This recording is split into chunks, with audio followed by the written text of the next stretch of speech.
If you haven't jumped ship yet, thank you for sticking around and listening to this podcast about a team that's 2-6 and seems to be trending in a god awful direction.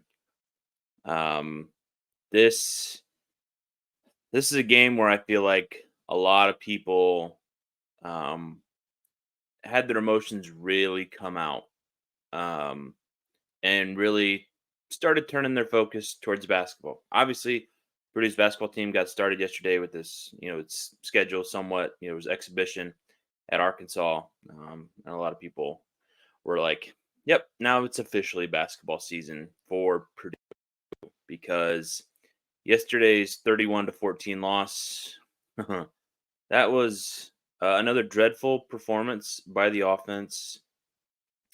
Thought the defense played well enough to win. But you just can't put your defense in that spot to lose in that manner over and over again. So I have some thoughts. I will get into several of those. But thank you for joining the Behind the Rails of the Purdue Football Podcast. I'm your host, Brice Vance. Thank you so much for tuning in. Make sure you are subscribed if you still want to subscribe. I don't want to be a downer this entire show, but this has not been a fun, um, let's say 12 or so hours to digest this. As you can tell, this podcast is being released later than usual. If you are catching it on YouTube or finally just now getting the notification, had a Halloween party shortly after the game ended yesterday, so I wasn't able to record right after the game like I usually am. So I had some time, more time than usual, to digest this game and come up with some thoughts. I had some thoughts in game as well, as I usually do with keeping running notes of the game and just my thoughts. But we'll get into those. If you're not subscribed, follow, rate, review. Thank you so much for tuning in. Leave your comments below. Thank you so much to those Purdue fans who have commented on the YouTube stream. To those who have not really had some nice things to say last time, but that's all right. We'll keep chugging along here. This show, as always, is presented by BetOnline. The last of the major sports leagues kicks off this week. BetOnline is your top spot for all your NBA action this season. With MLB postseason, NFL, college football, and NHL in full swing, BetOnline is your number one source for wagering news, odds, trends, and predictions. Get everything on the NBA at your fingertips with both desktop and mobile access for every sport anytime. Head to BetOnline today to get in on the action. Don't forget to use the promo code BELIEVE, BLEAV, to receive your 50% welcome bonus on your first deposit. BetOnline, where the game starts. And the start of this game was pretty controversial. You had Purdue recovering the fumble on the kickoff, which I thought Nebraska had it right away. But you can clearly see that Purdue recovered it and had both knees down on the ground to have possession of the ball. So, but then you get two penalties to start the possession. So you go backwards. They go for it on 4th and 11, and that should have been the signal that this was going to be a rough day because they take a deep shot to Deion Burks, which I noticed throughout the game. That was something that Purdue tried to do more often, was take more deep shots. Couldn't really connect on any of them, and I I still have some. That's one of the positives. One, maybe just one positive I have for Graham Harrell. I right now, let's just start right now. I don't think he should be the offensive coordinator anymore. I think he should be done. I don't like how this team has regressed offensively, like tremendously. And I get it. There are issues along the offensive line. Your two starting tackles from the beginning of the year are gone. But the play calling, the decision making on that side of the ball, not choosing to establish the running game, and I get it. Maccabee fumbled, but have some confidence in the guy that he can still carry the ball and be good enough to establish a solid run game. He averaged 6 yards per carry.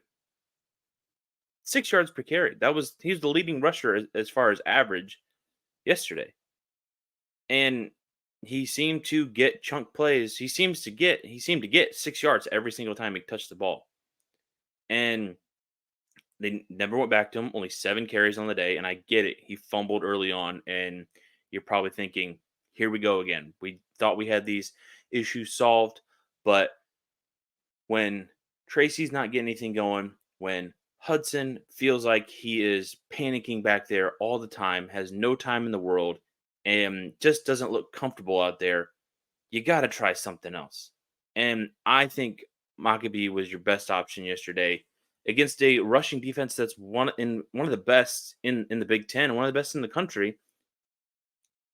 At least Maccabee was picking up some yardage when he carried the ball. I that was just frustrating to me.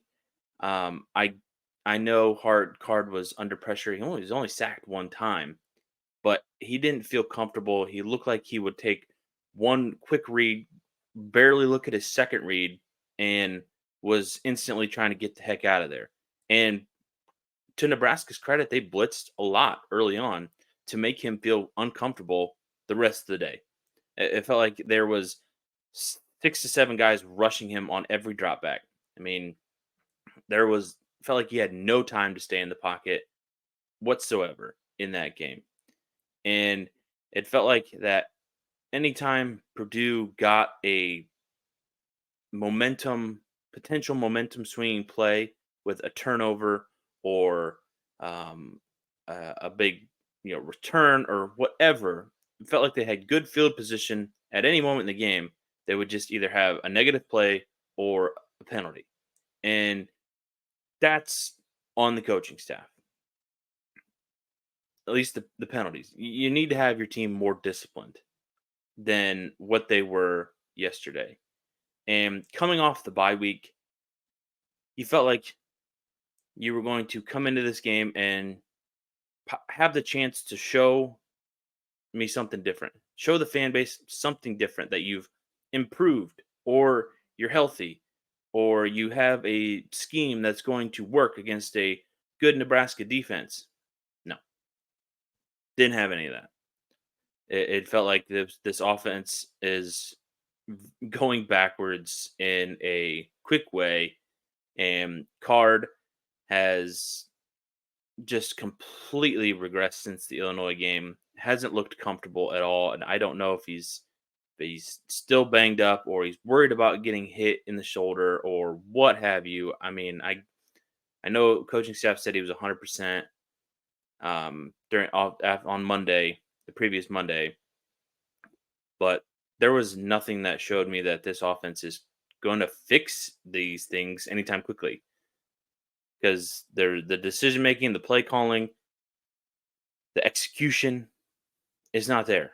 Card was off target all day. Had so many overthrows, high passes, and that tells me that he's not comfortable. He's not able to get his feet set, get his feet under him, and deliver the ball with accuracy.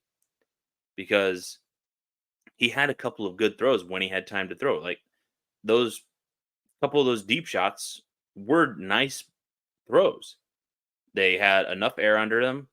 They had they gave time for Burks to run underneath them, or at least be very close to them, at least to get his hands on them. I think he dropped maybe a couple of them, but there's no, other than Burks getting some separation, there's nothing easy.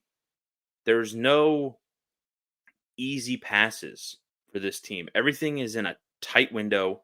Everything is with a defender right on the receiver, and Card has to make these throws, and when he's not on or he's being pressured and he's not able to stand in there and deliver a good throw, more than likely the pass is going to be inaccurate, not as catchable as it should be, or where a defender can make a play on it. And that's just how this offense has gone in these last 3 weeks, these last 3 games. And they faced some really good defenses, but show some sort of life, show something.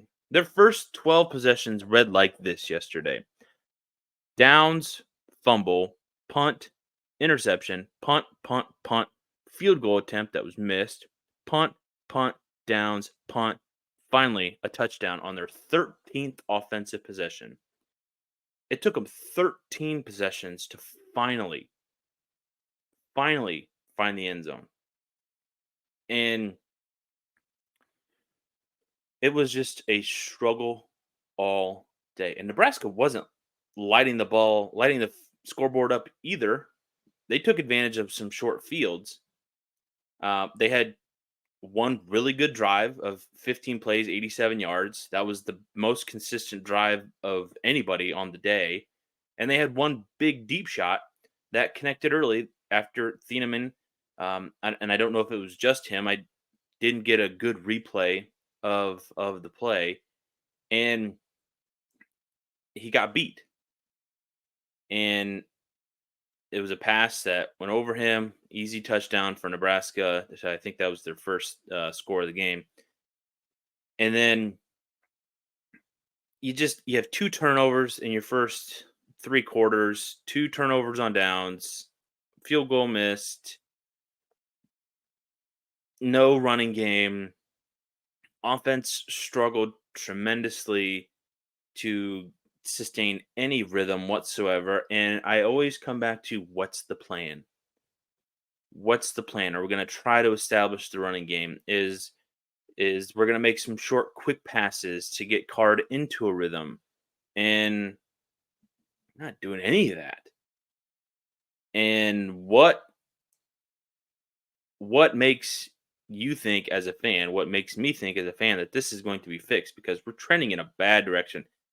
And there hasn't been a lot of weeks where I'm sitting here banging the table, hey, Graham Harrell did a good job. No, not at all.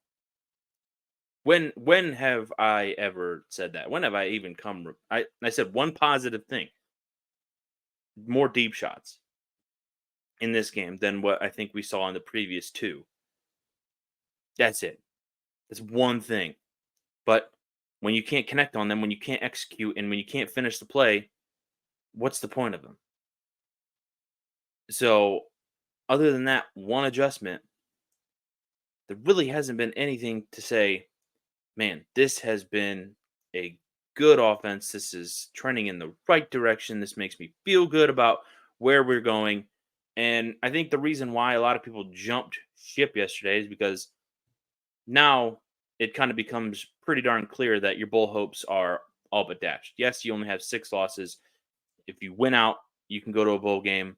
That's not happening. Purdue is losing next week. I will cut this clip up right now if anybody else wants to. But this will be saved. Purdue is not beating Michigan next week at all. They won't even be close. Think of that Ohio State game. It might be worse. It might be worse, honestly, because Michigan has had a bye week. And yes, Michigan plays Penn State at Penn State the following week.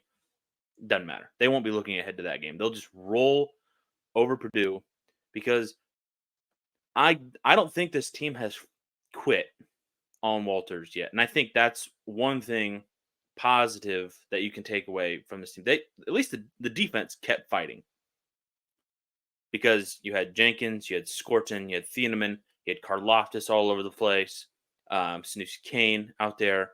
I mean, those 4 guys have been tremendous this year. There's not a whole lot that I can say that would be negative about those guys.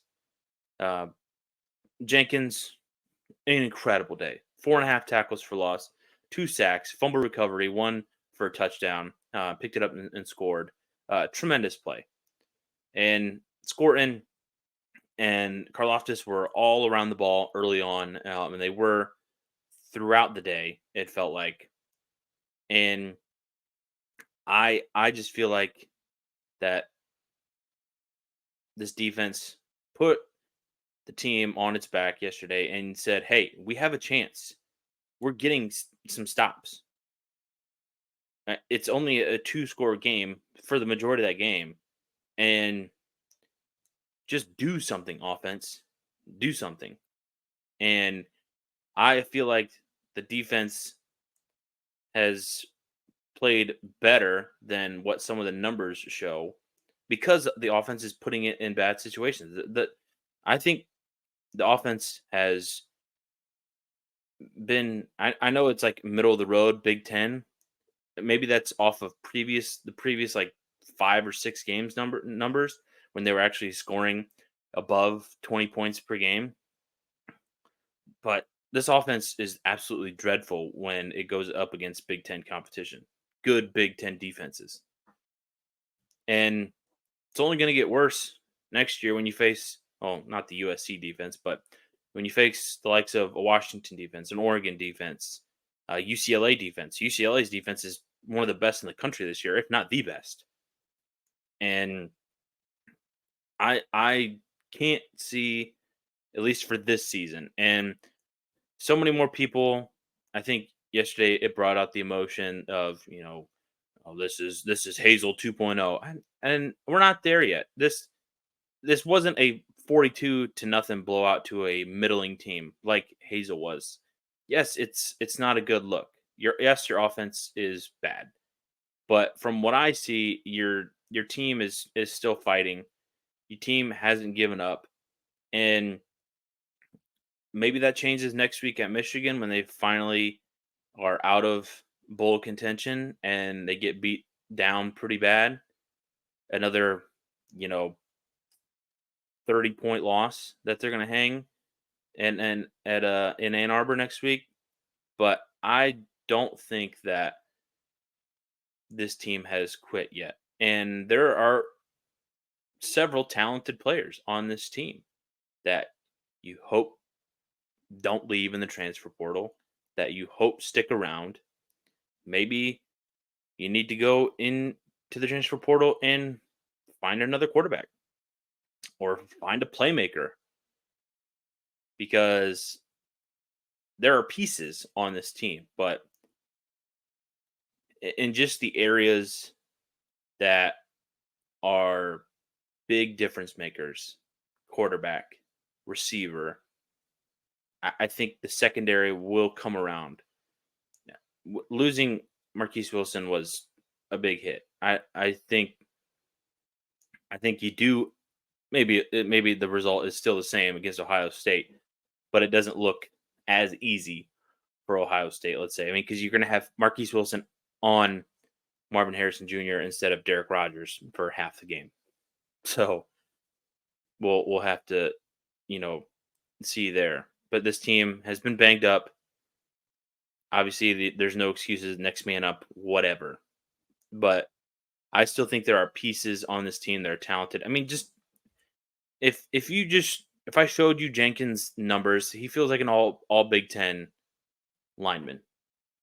I don't think he's going to be first team, second team, maybe.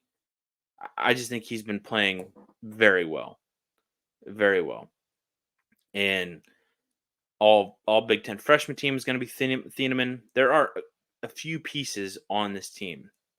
I think we'll evaluate at the end of the year what they need to go out and get. It seems like a lot right now, but there are pieces on this team.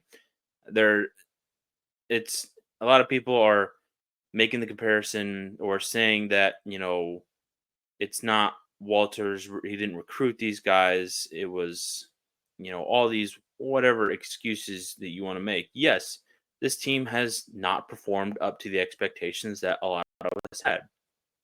Some people thought it was going to go this way. I thought it was going to be 6, 7 wins, and I thought they at least have been competitive before the Ohio State game. They were competitive in those games. And we had some people comment that how are they competitive in the Syracuse game? They were moving the ball. It was just the turnovers. They got into Syracuse territory and fumbled the ball 1,000 times. You can't do that. So I still think there are pieces on this team. I just think that the way that they are being coached, the way that they're being put in positions to win is not up to par right now.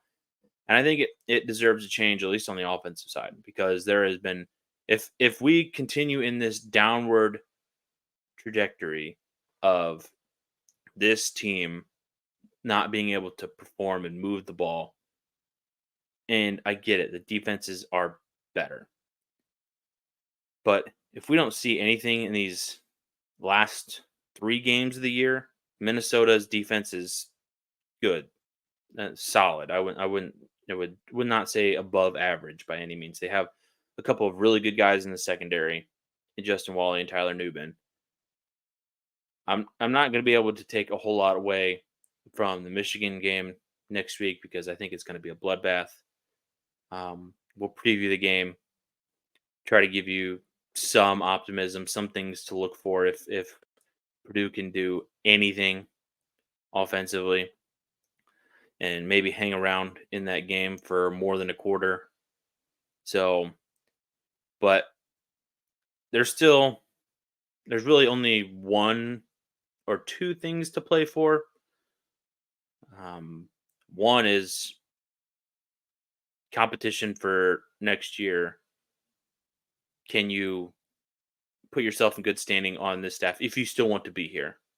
Can you put yourself in good standing with this coaching staff and give them some tape, game tape, that you're worth keeping on this roster and worth being a contributor to this team? And the Oaken Bucket. I think that'll be a game that still two teams that are not having great years, they'll still maybe feel like something for Purdue and IU fans. It's I think if you can end the year on a positive note, you would at least take that away because neither IU or Purdue are trending in positive directions at the moment, even though IU played better than expected at Penn State yesterday. But Northwestern beat Maryland. So Northwestern has been feisty. That's a game that feels more 50-50 than it did at the beginning of the year. Minnesota has been playing well, not blowing the doors off of anybody. It's still been defensive struggles with them, low scoring games. So I would anticipate that in a couple of weeks. Another one of these ugly games. I would expect the last 3 games of the year to be very ugly. And next week is going to be a different definition of ugly. So I hope you can find something to look forward to. I'm going to try to do that here in the next few days to have a more positive outlook on this team, but there's not a lot of positives away. If you can find anything positive from this game, let me know in the comments. If you can tell me anything that you are looking forward to in these next 4 weeks, let me know because we are running out of things to be positive about. So make sure you are subscribed to the Behind the Rails of Purdue Football channel, the podcast feed. Like and comment as you guys do. Thank you so much for tuning in. I've been your host, Brice Vance. This has been the Behind the Rails of Purdue Football podcast on the Believe Network, presented by BetOnline. Happy Halloween, guys, and I will see you on Thursday.